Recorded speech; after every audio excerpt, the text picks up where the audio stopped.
بسم اللہ الرحمن الرحیم۔ معزز سامعین، ایک لفظ ہے فرقہ بندی، دوسرا لفظ ہے فرقہ پرستی۔ ان دونوں کے اندر زمین آسمان کا فرق ہے۔ ان دونوں کے مطالب اور حدود کو بیان کرنا مقصود ہے۔ سب سے پہلی بات تو یہ ہے کہ مسلمانوں کو ایک رہنے، ایک امت بن کر رہنے اور ایک جسم کی مانند رہنے کا حکم دیا گیا ہے۔ ان کے آپس کے باہمی اختلافات کو ختم کرنے کا حکم دیا گیا ہے۔ لہذا مسلمانوں کو ہمیشہ سے ایک امت بن کر رہنا چاہیے۔ اب اس امت کے اندر اگر مختلف فرقے بنتے ہیں اور ان فرقوں کی بنیاد پر آپس میں تعصب پیدا ہوتا ہے تو یہ اس اللہ کے حکم کے خلاف ہوگا جو اس نے ہمیں اجتماعی زندگی گزارنے کا حکم دے رکھا ہے۔ لہذا اجتماعی زندگی گزارنے کے لیے ضروری ہے کہ فرقہ واریت اور فرقہ بندی سے مکمل طور پر اجتناب کیا جائے۔ اب سوال یہ پیدا ہوتا ہے کہ یہ فرقے جو ہیں یہ بن گئے، دیوبندی، بریلوی یا اسی طرح دیگر کئی فرقے جو ہیں وہ وجود میں آ چکے ہیں، تو اس موقع پر کیا کرنا چاہیے؟ سب سے پہلی بات تو یہ ہے کہ ان تمام فرقوں کو ایک بات ذہن میں رکھنی چاہیے کہ کیا وہ کتاب اللہ اور سنت رسول پر عمل کر رہے ہیں؟ اگر وہ عمل کر رہے ہیں تو یہ سارے فرقے برحق ہیں، یعنی حق پر ہیں۔ اگر قرآن اور سنت سے ہٹی ہوئی کی بات کر رہے ہیں یا اس سے ہٹ کے کچھ کام کر رہے ہیں تو یقینی طور پر یہ قرآن اور سنت کے خلاف ہے، جس کی قطعاً کوئی اجازت نہیں ہے۔ چلے فرقے بن گئے، مان لیا جی فرقے بن گئے ہیں، فرقہ بندی ہو گئی ہے مسلمانوں کے درمیان، مسلم سوسائٹی کے درمیان، تو اب دوسری بات یہ ہے کہ فرقہ پرستی نہیں ہونی چاہیے۔ یعنی ہر کوئی اپنے دائرے کے اندر اپنے فرقے کو پروٹیکٹ کرنے کے لیے اس کی اتنی پرستش پہ آ جاتا ہے کہ ہر دوسرے فرقے کے ماننے والے کو یا فرقے کو مکمل طور پر کافر یا درجہ اسلام کے دائرہ سے خارج کر رہا ہے۔ یہ جو باتیں ہیں یہ قطعاً ٹھیک نہیں ہیں اور اسلامی شریعت کے مزاج کے بالکل خلاف ہے۔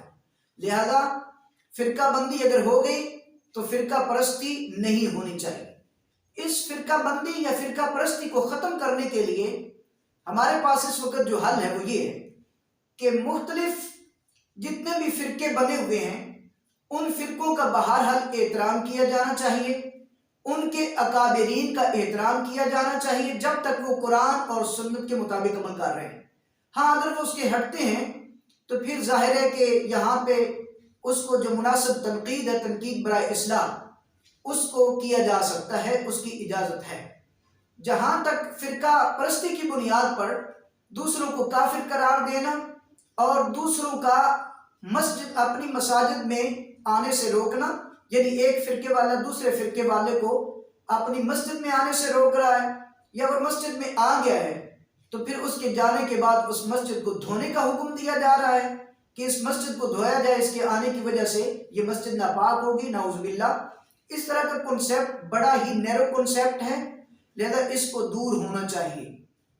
تو فرقہ پرستی کو ختم کرنے کے لیے اور فرقہ بندی کو ختم کرنے کے لیے یہ ضروری ہے کہ ہم جو اسلام کی بنیادیں ہیں ان پر قائم رہیں، قرآن اور سنت کی دعوت کو عام کریں اور اپنے اندر برداشت اور ٹالرنس کا مادہ پیدا کریں اور دوسروں کا احترام کریں، ایک دوسرے کے قریب رہیں، اور یوں مسلم سوسائٹی جو ہے وہ وجود میں آئے گی۔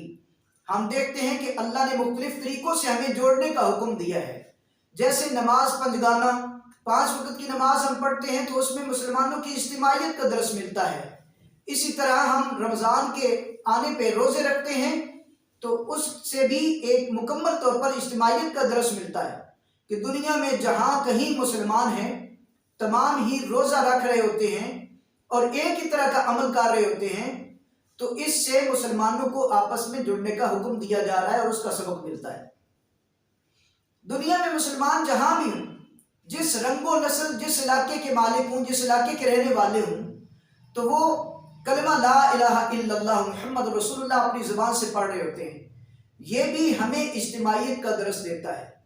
عیدین کا موقع ہو، جمعے کا موقع ہو یا اس سے بڑھ کر حج کا موقع ہو تو وہاں پر تمام مسلمان اکٹھے ہوتے ہیں، جو کہ لازمی نتیجہ اجتماعیت کا ہی ہے۔ اور اس سے ہمارے لیے ایک بہت بڑا لیسن یہ ہے کہ مسلمانوں، جیسے تم نماز کے وقت اکٹھے ہو، اپنی سوسائٹی اور معاشرے کے دیگر معاملات کے اندر بھی تم اسی طرح اکٹھے نظر آؤ۔